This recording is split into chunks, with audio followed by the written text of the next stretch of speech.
Today I found a Reddit post, and this Reddit post got me thinking, and I couldn't stop thinking, to the point where I did the research. I figured out the answer, alright? So, this Reddit post is simply, would you rather have to swim across a 50-meter pool to escape a hungry shark, or run across a football field being 100 yards to escape an angry gorilla? And once you get to the other side, you are, in quotes, safe.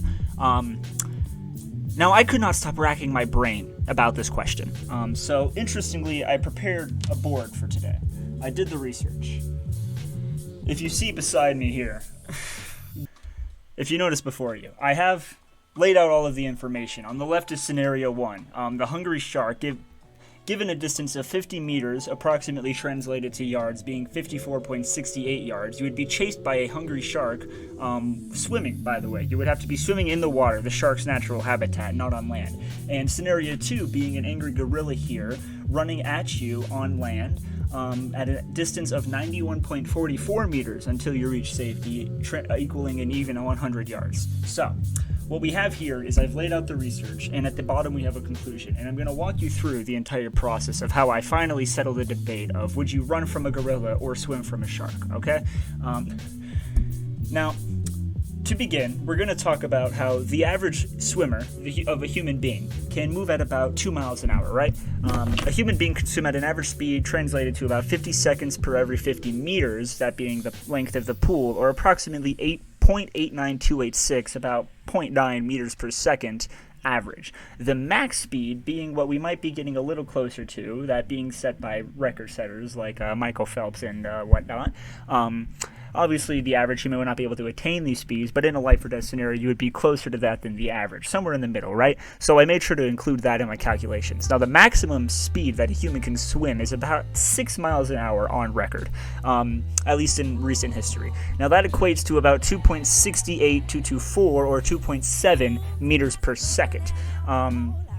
Now, let's go over to the land speed once again. We're going to talk about how the average running speed of a human significantly faster, as that is our natural habitat. The human beings are able to run at an average speed of about 7.25 miles an hour, or about 3.24104 or 3.25 meters per second on average. Now, the fastest a human has ever ran on record is about 27 miles per hour. This record set by Usain Bolt, which equates to about an even 12 meters a second.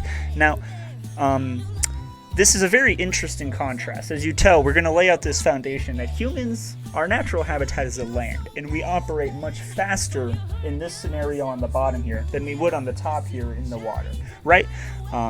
So next we're going to contrast the speed of a shark with that of a gorilla. The average speed of a shark, this is across all different breeds and species, of course, from great white to tiger to etc., etc. The average speed of a shark is about 22 miles an hour, but the maximum speed we've recorded of some faster sharks is upwards of 35 miles an hour when in pursuit. Now, we are talking about a hungry shark here, right? Now, we're going to convert that to meters per second here. The average speed that a shark can move at is about 9.83488 meters per second, or about 9.84 meters per second, correct? The maximum being about 15.64 meters per second. Moving on, gorillas, the maximum speed can range anywhere from about 20 to 25. And given that this is an angry gorilla coming at you with all of his force, I didn't necessarily include an average, because this gorilla is not sauntering towards you. This gorilla is coming for your blood. This gorilla wants to rip you in half. This is an angry chimpanzee, if you will. It wants to devour you. So, this gorilla would be moving at about 22 miles per hour. To convert, that would be, or anywhere from the range of 20 to 25, would be anywhere from 8.9408 meters per second to about 11.176 meters per second. Of course, depending on the type of gorilla, age, etc. There's a lot of factors that go into this, of course, but my calculations were very in-depth, and I made sure to include all variables, so be sure of that. But now we assume near max due to hunger and anger for both animals, and to simplify this whole card here I have contrasting the speeds, I have at the bottom that we would have about an average speed of sharks moving at about 14 meters per second through the water, whereas our gorilla here would move at about 10 meters per second across our land here. Meaning that the shark would move faster than the gorilla at a pace of about at a factor of about 1.4 times, correct? So we're going to go back to where we started. Given the range of 3.24 meters per second to 12 meters per second for human running, right, human excellence, we can assume that in a time of crisis, one could run faster than normal. We'll say about 4 meters per second, right? That will be our running speed. It's a little bit above average, but this could be a fat man. We don't know all the factors. This is unfortunately a bit of a vague scenario that was given to us. We were not given all of the details that were needed to make this final decision as accurate as it need be, but I feel like I came close. But anyway, we will consider that the average speed that a human would move on land would be about 4 meters per second in this situation. But we're then going to consider a range of 0.893 to 2.683 meters per second for swimming. Using the same logic as before, we'll assign a swim speed at about 1 meter per second, correct? This means that we would expect human beings to go about 4 times faster on land than underwater, meaning that in conclusion, this overall scenario here, sharks would be not only 1.4 times faster than gorillas in their natural habitats, but additionally, humans are 4 times faster on land than in water. So, we would expect the shark to catch us 4.4 times faster than the gorilla, right? That is my final calculation, if you will. Going in here, now let me visualize it for you, correct? Let's say that I get to about... Let's say the shark is moving extremely fast, and how fast can the human move, right? The human underwater can move at about, we said 1 meter a second, whereas the shark is moving at 14 meters per second. So unless we have half of the pool as an advantage, the shark will catch us in about 2 seconds, right? And if we start at the same position as the shark and get about a half-second head start, we will be dead within a second or two. That shark will be on us in a heartbeat, in the snap of a finger, if you will. Whereas in this scenario, a human could move at about, let's say, 4 meters per second was the speed that we get assigned, correct? Whereas the gorilla would be moving at about 10 meters per second.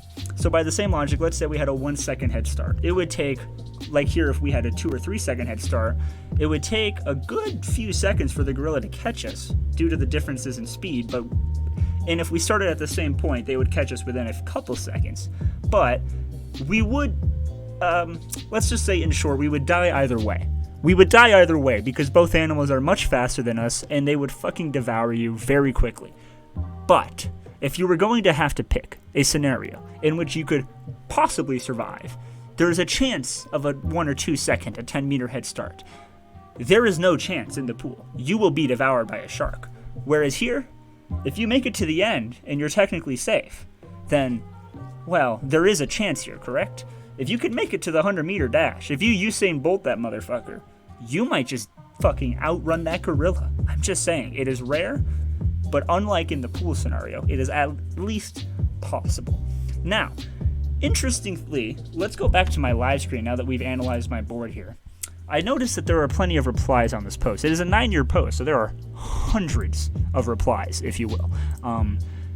First is just simple ones like run if I'm swimming on the shark's home turf. Now that is a simplified form of our calculations. Obviously the shark's home turf, they're moving much faster than us or the gorilla on our home turf. This man is also correct. You would die. You will not survive either scenario. Fun fact, this is interesting. If you flip a shark over, they're helpless. Now, that is technically true. I looked into this. It is true that if you get a shark on its back, it will be unable to continue chasing you. However, how confident are you that in this scenario where you're thrown in a pool and told swim away from the shark, can you flip this fucking thing on its back? I don't think I could flip a shark on its back. It weighs much more than I do. And also, I am not a sea creature. I think that shark would kick my ass. I am not fucking Hulk Hogan. I think that I could not flip over a shark. So while that is true, I don't think it affects fucking anything.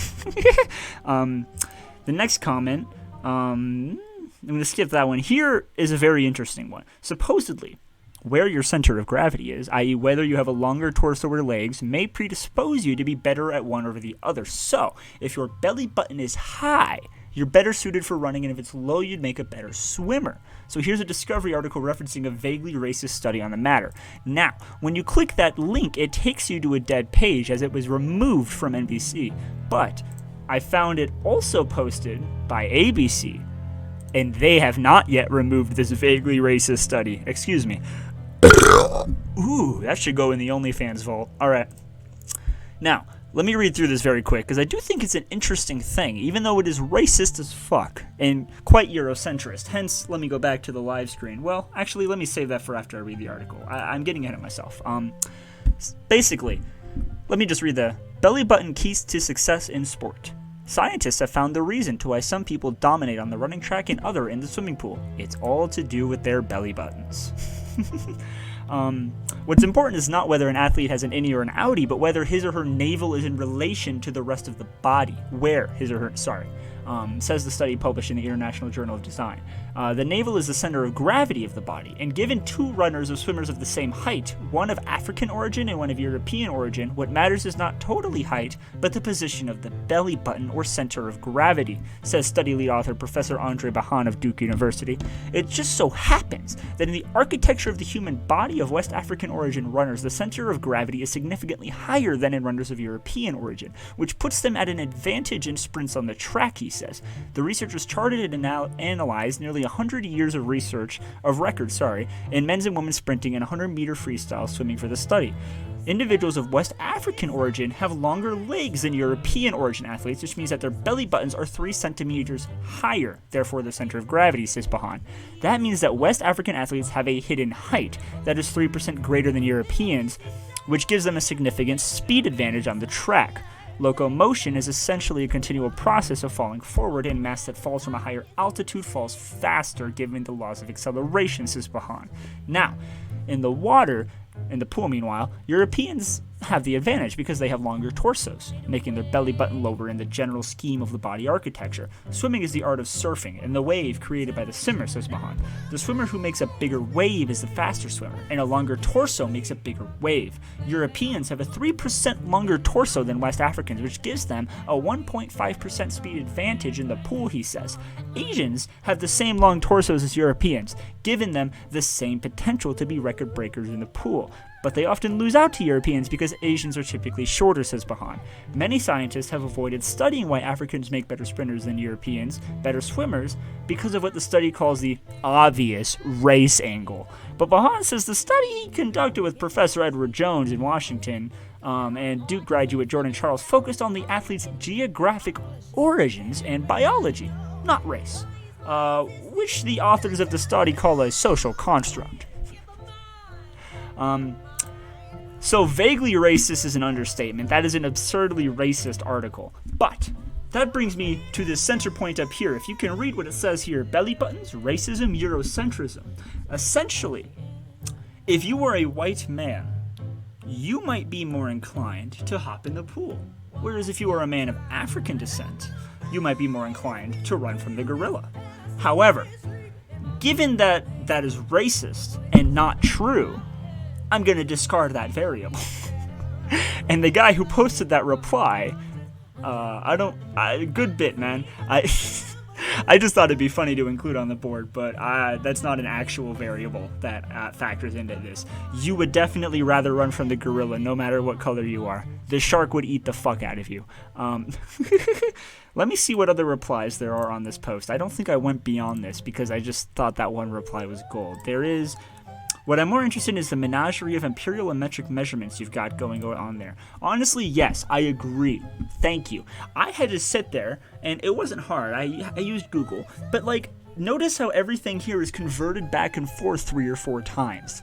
Because they start with meters, and then this is in yards. Would you rather die by shark or by gorilla? No living human being can outswim a shark, and no living being can outrun a gorilla, with the exception of Olympic sprinters. Pretty sure I saw a documentary... Okay, see, here's the thing. He adds a caveat at the end to where he admits that he is wrong. You would die from both. However, there is a 100% chance of dying in the pool here. There is a chance if you have a history of track and field, if you can sprint the way that Usain Bolt does. Usain Bolt, if you go back, was sprinting at 27 miles an hour. The max speed that a gorilla can run at, 25. Some humans can simply outrun a gorilla. No human can outswim a shark. So there is a chance you might live from the gorilla. In a life or death moment, the adrenaline, everything that you've wanted, you just run. It might just happen. No matter how much you want it, you will die in this pool. I guarantee you. So while you will likely die either way, I would say choose the gorilla. So, I think that's it. That's the end of our analysis. What have we learned today? We have learned that you would preferably want to run away from the gorilla because you have a 100% chance of dying in the pool with the shark. Let me just say that. Whereas you have a 95%, 90% chance of dying with the gorilla, there is a slim chance of you outrunning that motherfucker given the sheer adrenaline of almost dying.